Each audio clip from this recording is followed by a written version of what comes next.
बंदर की कहानी। बहुत समय पहले की बात है। एक जंगल में दो बंदर रहते थे। एक का नाम था मोंटी और दूसरे का नाम था टोनी। दोनों बहुत अच्छे दोस्त थे, लेकिन उनका स्वभाव एक दूसरे से बिल्कुल अलग था। मोंटी समझदार और शांत स्वभाव का था, जबकि टोनी बहुत ही नटखट और जिद्दी था। एक दिन उन्हें जंगल में एक बड़ा सा रोटी का टुकड़ा मिला।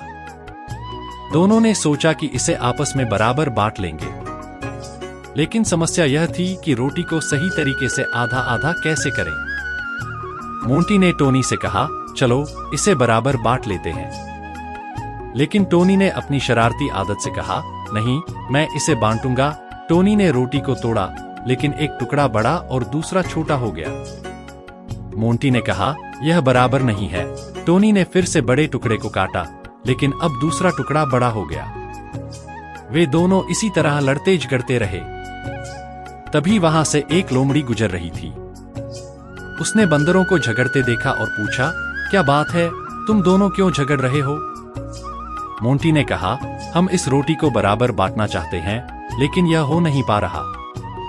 लोमड़ी ने मुस्कुराते हुए कहा, मैं तुम्हारी मदद कर सकती हूँ। दोनों बंदरों ने खुशी खुशी उसे रोटी सौंप दी।